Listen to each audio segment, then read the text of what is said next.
Good morning, नमस्कार। समांतर श्रेणी अरिथमेटिक प्रोग्रेशन, ये जो वीडियो तैयार की जा रही है कक्षा 10वीं के विद्यार्थियों के लिए है। छत्तीसगढ़ पाठ्य पुस्तक निगम से ये प्रश्न जारी की गई है। देखिए प्रश्न क्या है कि किसी समांतर श्रेणी के n, 2n और 3n पदों के योग क्रमशः S1, S2, S3 हो तो सिद्ध कीजिए कि S3 equal to 3 into S2 minus S1। ये प्रश्न दिया गया है, ये सिद्ध करना है।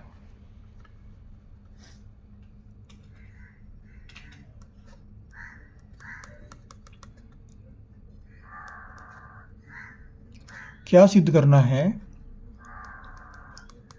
कि S3 equal to 3 S2 minus S1, ये सिद्ध करना है। अब इस सूत्र को समझने का प्रयास करते हैं कि वो क्या दिया गया है। तो देखिए सूत्र क्या होता है, इसको हम लेते हैं पहले Sn बराबर n/2 2a plus n minus 1 into D, ये इसका सूत्र है। Sn मतलब होता है n पदों का योग। Sn को बोलते हैं n पदों का योग। मान लो इसमें 10 पद हैं समांतर श्रेणी में, तो 10 पदों का योग ये व्यक्त करेगा। मान लो 15 पद हैं तो 15 पदों के योग को ये व्यक्त करेगा।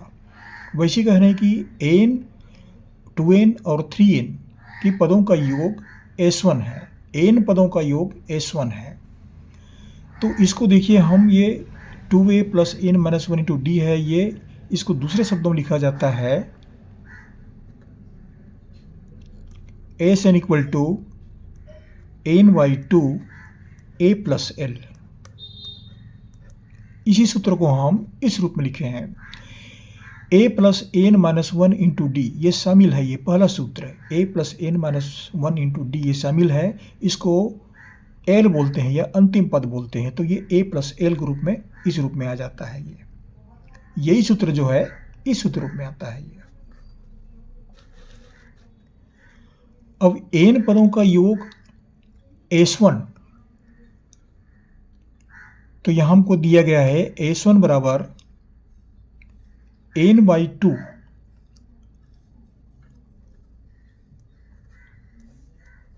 इंटू a प्लस l, ये दिया गया है। इतने पदों को जोड़ते हैं तो S1 प्राप्त होता है। अब फिर से देखिए S2, 2n पदों को जोड़ते हैं तो हमको S2 प्राप्त होता है।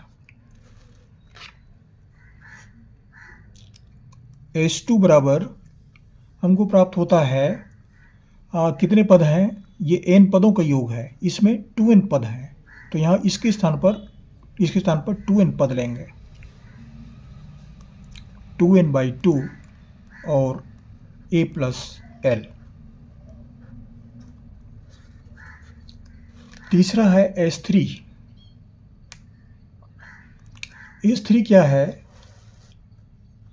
3n पद हैं, कुल पदों की संख्या 3n है, तो यहाँ पर n के जगह में ये जो n है, n के जगह में 3n आएगा।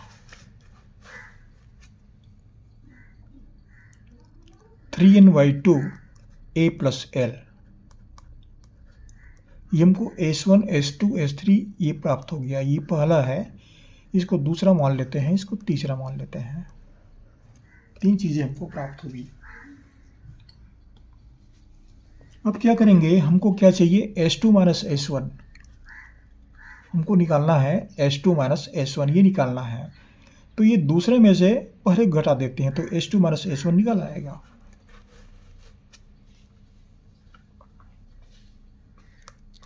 दो में से एक को घटाने पर घटाते हैं तो H2 minus H1 equal to 2n/2 A plus L minus n/2 A plus L, ये होता है। अब इसमें उभयनिष्ठ निकालते हैं। देखिए n/2 A plus L, n/2 A plus L, ये उभयनिष्ठ है दोनों में। तो इसको हम लेते हैं, उभयनिष्ठ निकाल देते हैं n/2 A प्लस L, ये उभयनिष्ठ हुआ। यहाँ पर बचा 2 और इसमें पूरे बातों में बचा 1, तो ये हुआ 2 माइनस 1। 2 माइनस 1 इक्वल टू 1, तो H2 माइनस H1 बराबर ये हुआ n/2 A plus L into 1 है तो 1 इसमें गुणा हो गया। अब 1 के यहाँ पर कोई तात्पर्य नहीं है, लिखना चाहें लिख भी सकते हैं। अब हमको क्या चाहिए, 3s2 चाहिए, हमको ये चाहिए 3 इंटू H2 माइनस H1, तो 3 से गुणा कर देते हैं। दोनों पक्ष में 3 से गुणा करने पर, दोनों पक्ष में 3 से गुणा करने पर, गुणा करते हैं तो 3 इंटू H2 माइनस H1 बराबर 3 into n/2 A plus L, या लिख सकते हैं 3n/2 A प्लस L, ये हुआ 3H2 माइनस H1 का मान। अब ये हमको प्राप्त हुआ, तो ये किसका मान है, ये S3 का मान है। ये देख लीजिए, इसको यहाँ पर हमने निकाला था, ये S3 का मान है। ये S3 का मान 3n/2 A प्लस L, ये हमको प्राप्त हुआ। ये पूरा मान जो है S3 के बराबर हो रहा है। तो यहाँ पर लिखेंगे 3 into H2 minus H1 equal to S3, या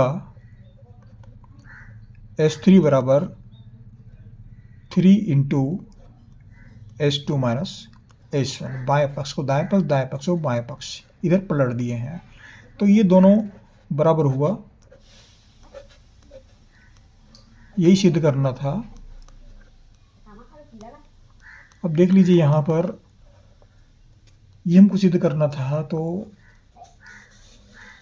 स्पष्ट है ये प्रश्न यहाँ पर जाके हल होता है। आशा करता हूँ ये वीडियो जो है कक्षा 10वीं के लिए उपयोगी सिद्ध होगा। और ये जो प्रश्न है सन 2020 में आया था, सीजी बोर्ड